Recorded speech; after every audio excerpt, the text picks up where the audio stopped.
Alrighty, hello. Welcome to another edition of Trucker Q&A. Yeah, I know we haven't done one in a while, so we're going to do one now. We haven't had a lot of questions that really could make up a good Trucker Q&A. It was a lot of repetitive stuff lately, so that's why I haven't done one. But yeah, so we're going to start off. Our first question is from Samaj Seymour. I don't know how to pronounce his first name really. It's S-E-M-A-J, Samaj, or Samaj. At any rate, yeah, there we go, generate again. Yes, sir, Bob. Okay, first question is, hey, Jerry, what is LTL driver? Well, LTL stands for limited truckload, okay?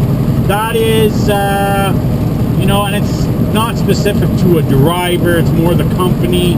An LTL company would be someone like UPS, Yellow Freight, ABF. And then there's a lot of the other companies out there that do LTL freight, which is basically, you know, a skid here, a skid there, a couple of skids, 4 or 5 skids. It's less than truckload, okay? You know, truckload being a company, let's say ABF, or let's say ABC company hires 123 company to take 10 skids going to Atlanta, just for an example, and but they're paying for a full truckload, meaning you can't pick up other freight along the way. You got to go with that freight. Now there are the occasions where a company will say, okay, we have, you know, let's say 20 skids going, but they're not paying an exclusive rate, which means you can put LTL on the back. So then that company will go around and see if they can find a couple of skids here, a couple of skids there to fill up the trailer, and that's LTL freight. It's limited truck, or less than truckload. Yeah, so that's what LTL stands for, and that's basically you're not pulling a full truck load of freight. You could have a full truck of freight or trailer, but it's like 50 drops on it, or 10 drops, or 5 drops. It's different customers. No, not one customer has enough freight to fill the trailer. You know, a couple skids here, a couple skids there. There you go. I went on too long on that. There you go. Alrighty, on with the next question. Comes from N Cruz, C-R-E-W-S, N in front of it. Asks, I was just wondering how much those side skirts on the side of trailers really help miles per gallon. Okay, so now this is a tough one. They do help. It's not a huge amount, okay, as far as in miles per gallon go. However, like if you're a mom and pop operation, you have one truck and you have that side skirt on there, you're not going to notice a huge difference at the end of the year. I mean, you will notice some difference, but it's not going to be huge. You know, maybe 1.5%. They claim you can save up to 5% on your fuel, but then again, a lot of that depends on weight, hills, etc. But on average, and I don't think it's really that high, to be honest with you, but they have proven, and I know Celadon claims this, at 1.5% increase in fuel mileage. So 1.5% on an individual truck basis isn't a lot. But you have a fleet like Celadon who has approximately 4,000 power units. It's not the largest. Look at, I think Swift is like 10,000 power units. You know, Schneider's up there, JB's up there. A lot of these big, you know, Prime, US Express, they all have large fleets. So they want to equip their trailers because 1.5% over a fleet of, you know, 4,000, 5,000, 2,000, 1,000 trucks is going to make a huge difference on your overall fuel cost at the end of the year. You know, 1.5% when you're spending, you know, $1 million or whatever on fuel or more. I'm just using that as a number. You know, these large fleets do spend at least that, because you figure the average truck at 10,000 miles a month for one truck is going to spend an average, with the current fuel prices, about $5,600 a month on fuel. It's just a rough, you know. 5,000, 5,600, in that neighborhood. So you multiply that by a fleet of 1,000 trucks. Okay? That's an awful lot of money. And then you take 1.5% of that into fuel savings. Now you know where I'm going. Alrighty, that's it for that question. Alrighty, moving along. YoFan2222 has a question. Now this is one where I may rely on some of you guys to correct me if I'm wrong. I don't have the book in front of me, and I actually looked here in the truck, and I must have left it with my stuff from the last truck, but I do have the information, but I don't have it right at this moment. But I want to answer this question anyways, because I think I know the answer, and or at least I think that's the answer he wants. I'm not sure, and some of you can correct me if I'm wrong on the on this. And the question, it's an air brake question. Do you know the difference between a long stroke and a short stroke when it comes to the brakes? And it's about half an inch. I believe the long stroke is a 2.5 inch stroke, and the short stroke is a 2 inch. Now it could be 2 inch and 1.5, but I think it's 2 and 2.5 inch. And that could possibly be another question. I don't know yet.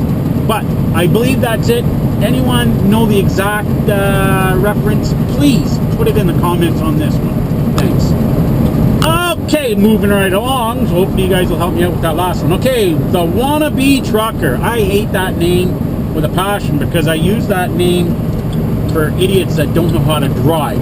So I'm hoping wannabe trucker actually knows how to drive and is not really a wannabe trucker as per se. Okie dokie then. Question is, Big Rig Jerry. I know I'm big, you don't have to mention it. Okay, so, joke. Says, yeah, what is your solution for securing items on your upper bunk in case of a quick stop? Okay, well, I only have 2 things up on my bunk. Well, actually, I got a couple. I got my old carpets up there right now. They're not dangerous. They're lying flat on the bunk, and they're not going to do any harm if they come down. I've also got right now my empty laundry bag up there, which is normally in the corner, which you guys usually see in my videos. And up on the far side is my backpack that is completely empty right now. I only put stuff in it when I'm going in to take my shower, and then when I get back in the truck I take it out and I throw it up in that far corner so that it's jammed in behind the cupboard up there. Okay? Other than that, technically, you shouldn't have anything on that top bunk. Okay? There is no securing stuff on that top bunk. Okay? And I have the perfect example and experiences when I was rear-ended last year, not this past summer, but the summer before, by that Peterbilt, and it wasn't. I mean, it was a heavy rear-ender. I mean, he hit me pretty good, and I was in my old truck, the old International. There, remember when I had just the shelves on the side? Now I had stuff secured in Rubbermaid bins, but I also had stuff that wasn't in the bins. Everything that was in the bins and that was tied down to the shelf stayed there. Everything that wasn't in the bins, or not everything, but a good portion of stuff came down and landed on the floor. Now I did have a few canned items in there, and this goes for the top bunk too. The stuff can come flying out at you. Now I got lucky, nothing came and hit me. Okay, and that was a big eye-opener for me as to securing stuff. Okay, you do not keep loose stuff. Make sure everything is secured, that it's not going to come flying at you. I mean, I even had stuff in my fridge, my cooler at the time, that came out of the cooler, okay, when I got rear-ended. So you really have to do it, and I didn't have the door strapped, and that's why. This one I don't need to worry about it because it's sitting flat, you know, nothing's going to come out of there. My cupboard doors are secured. Everything above me is behind the netting. My TV is strapped down, and anything that's loose is jammed in behind a brace of some sort. And in fact, no. Okay, there's one item back there that's not right now. But the soft stuff up top, I'm not too worried about. So, guys, you really got to be careful. Don't put stuff on your top bunk. It does not take much for it to come down. Oh, and back then, too, when I got rear-ended, behind me on my driver's side up on that shelf was my lunchbox stove. It came down on the ground, too. Now, had that not hit the cabinet that was behind my head, it could have hit me, and it could have done, some serious damage. So, guys, you gotta put stuff in Rubbermaid containers and bungee it down, okay? Make sure your stuff is secure. Don't just leave stuff lying on the shelves loose. You could get yourself in a whole lot of trouble and a whole lot of pain.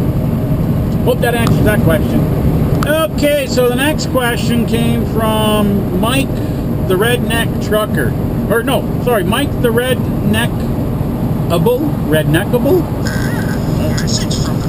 I got a message from the dark side again. Okay, Redneckable. Okay, the basic question is that his instructor in school told them that they should save up to buy themselves a good trucking GPS. I agree with that, yes. You want something that's truck specific. Also, buy yourself a good map book, a fold flat map book. I'm not sure exactly what a fold flat map book is. A book's a book, it folds, okay? I suggest the Rand McNally, the spiral one, the big one that's at the truck stops. I believe it's like 24 or 30 bucks, something in that neighborhood. Could be 40 bucks the new one. I'm not sure. Get yourself the newest edition to start off with. It's good to have it. Computers do sometimes not work, right? I mean, I have a mapping program on my laptop, and I'll be honest with you, I looked in the truck. Actually, my spiral map book, I didn't see it in here. I think I might have left it at home when I switched over to this truck. I'm not sure. I'm going to double check. It could be buried somewhere because I hardly ever use it. But it is good to have, okay? So you definitely need a good map book of, all the different states in the U.S. Don't get yourself a fold-out map. That's just freaking stupid, okay? You can't see anything. Get the one from Rand McNally, and it's a trucker-specific one. It's probably about that thick, okay? And each page is a different state, plus it's got a little bit of city maps in there too. Not the greatest, but it's something to give so you can get your bearings, get a general idea where you're going, looking at the overall, figuring out what interstates you want to travel. Especially getting started off, you're actually better off learning how to read a map versus letting the computer do it for you, okay? I do believe that everyone should be able to read a map, and I've met too many truck drivers that do not know how to read a map, okay? And get their bearings from looking at a map. So yes, get the map book. Yes, get a trucker-friendly GPS. I use my GPS mostly for finding the truck stops, rest areas, etc.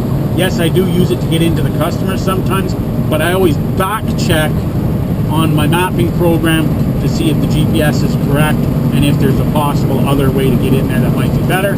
Plus, I use my directions on my Qualcomm. So I got three ways of doing it, plus the hard map book for a backup, which I'm sorry is not in my truck, I don't believe. So I couldn't find it. So I think it's at home. I got to get it back in the truck. Although it's old, so I kind of really need to update on it. But anyway, hope that answers that question. Alrighty, so next question. This question came up, and I know I've switched cameras here, so I apologize, because I got the other camera set up on the head cam. So, okay. So this question is actually pretty interesting, and it's a good one. And I'm probably going to put it in my daily vlog also. Now I forget who the heck it was that asked, but it was posted on the Facebook about me incorporating Google Maps into my vlogs. Well, someone asked that. I've been asked that a number of times, and so I've done it. But the only place you can find it is on my website. So guys, you have to go to the website to see the map that goes with the weekly vlogs. Now, of course, week 38 and 39. There won't be a map just because I guess I could put one up for week 39. I did do one thing different. I'll try to get it up. Week 38 I didn't do because I was just going between Romulus and Ingersoll. And I mean, it's like 194 miles. You don't really see anything. I know, I'm waving my hand. I have no idea why. So, I'll put one up for week 39. Even though by the time you see this, it'll be week, I don't know. Anyway, I'll put a map. I normally do every weekend, okay?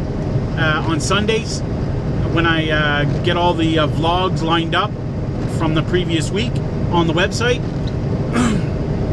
and I update all the links, and there's a map there that shows you where I've been and roughly what route I took.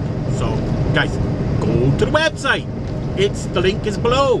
www.bigrigtalk.com. I went and .com'd it just for you guys. So go there. Yeah, now do it. Did you go? How come you're not there yet? Okay, listen. I'm watching on. Yeah, see, wait, hold it. Yeah, I'm watching. I don't see you on the website yet.